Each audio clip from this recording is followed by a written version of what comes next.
ఇంకొక పేపర్ రాసింది. ఎంత మంచి వార్తలు రాస్తారు. గులాబీ నేతల భూదందాలపై ఫోకస్. ఎందుకని ఒక గులాబీ 3 రంగులలో కూడా చేయరు, 2 రంగులలో కూడా చేయరు, ఆకుపచ్చోళ్ళు చేయరు, పసుపచ్చోళ్ళు కూడా చేయరు. ఏ రంగును ఎందుకు వదిలిపెడతారన్న? భూమికి రంగేముంది, చెరువుకి రంగేముంది అన్న. వీళ్ళు ఏం రాసిరు?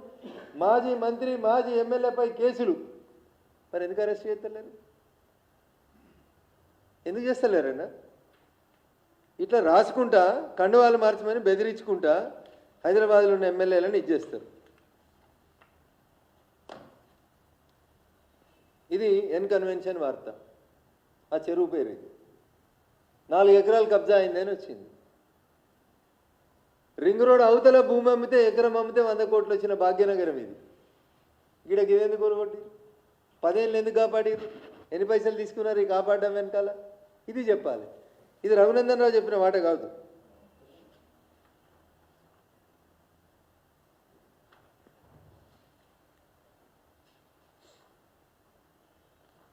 $480 కోట్లు ఖర్చు పెట్టిందన్న ఇప్పుడు వచ్చిన ప్రభుత్వం.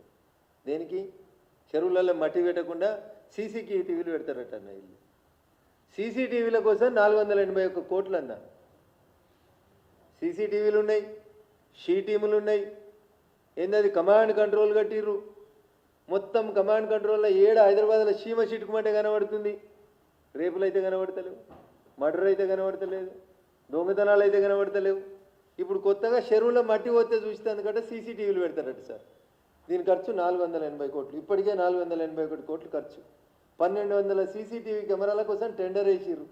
లేక్ ప్రొటెక్షన్ కమిటీకి స్పెషల్ కమిషనర్ త్వరలో. ఎందుకు రాస్తారన్న వార్తలు? ఎన్జిటి చెప్పింది హిమాయత్ సాగర్లో ఎఫ్టీఎల్ ఎంత ఉందో నిర్ధారించమని. ఇవాళ దాకా నిర్ధారించాలి. వార్త ఎఫ్టీఎల్ నిర్ధారించట్లే. ఎన్జిటి వాళ్ళు పిలిచి తిట్టిర్రు. ఇది ఇట్లే ఉంది. ఎన్ని సంవత్సరాలు కావాలన్నా మీకు లేకుల్ని శుద్ధి చేసేందుకు? ఇది ఒక ప్రముఖ దినపత్రిక రాసింది. మాసపు చెరువును మింగేస్తుర్రు. రంగనాథ్ సార్ జర చూడు, ఈ మాసపు చెరువు యాడుందో చూడు. మాసపు చెరువును మింగేస్తుర్రు. మేడ్చల్ మల్కాజిగిరి ఫాక్స్ చెరువు, ఫాక్స్ సాగర్ మాయం. ఇవన్నీ రిటైన్ చేయరు sir. This is my sincere appeal to the government and officers. పేపర్లలో వార్తలు రాపించి ఎవరినో బెదిరించి రాష్ట్ర హైకోర్టు తిట్టింది. 2010లో మేము జడ్జిమెంట్ ఇచ్చినాం. 15 ఏళ్ళైంది ఇంకా మీరు ఎఫ్టీఎల్ గుర్తించరా అని అడిగింది. 15 ఏళ్ళైనా మీరు బఫర్ జోన్లు గుర్తించరా అని అడిగింది హైకోర్టు.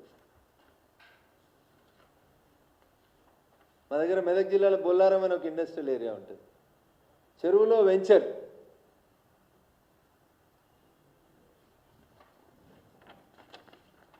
ఇన్ని వార్తలు వస్తే మరి ఇవన్నిటి మీద ఏం యాక్షన్ చేస్తలేరు. ఉత్తగా రోజు పొంగులేటి గారు చెప్పగానే అబ్బా ఎంత బాగా చెప్పిరబ్బా, ఏం చెప్పిరబ్బా, ఈ ఇంచు జాగుంటే దాన్ని బ్రేకింగ్ మనం పొద్దంతా నడుపుతాం. ఈ ఇంచు జాగుంటే చెప్పు సర్వే నెంబర్ని అఫిడవిట్లో చెప్పినావు కదా. నీగో నేను భూమి పలానా సర్వే నెంబర్లో కొనుక్కున్నా, ఇది ఎఫ్టీఎల్లో ఉన్నది, లేదు 111 జీవోలో ఉన్నది. దీని గురించి ఎందుకు మాట్లాడుతున్నావు? నోటీసు తప్పు మాట్లాడిన మీద కేసు పెట్టు, జైల్లో పడేసాయి. మీ అసమర్థత, మీ అలసత్వం, మీ చేతకాంతలను తీసుకొని బీఆర్ఎస్ వాళ్ళు మీ మీద అట్లా అరుస్తున్నారు. అంతకు మించి ఏం లేదు. High court notifies buffer zones for 2525 lakes in HMDA. 2525 చెరువులకి బఫర్ జోన్ ఎక్కడుందని హైకోర్టు గుర్తించింది, హెచ్ఎండిఏ గుర్తించింది. ఇవి ఇవాళ ఉన్నాయా రంగనాథ్ గారు? జడ్జిమెంట్ పంపించాలనా? ఈ 2525 చెరువులని కాపాడదామా వద్దా? మునగాడైనా వరదలు వచ్చినాయన్న కేరళలో పార్లమెంట్ నడిచేటప్పుడు.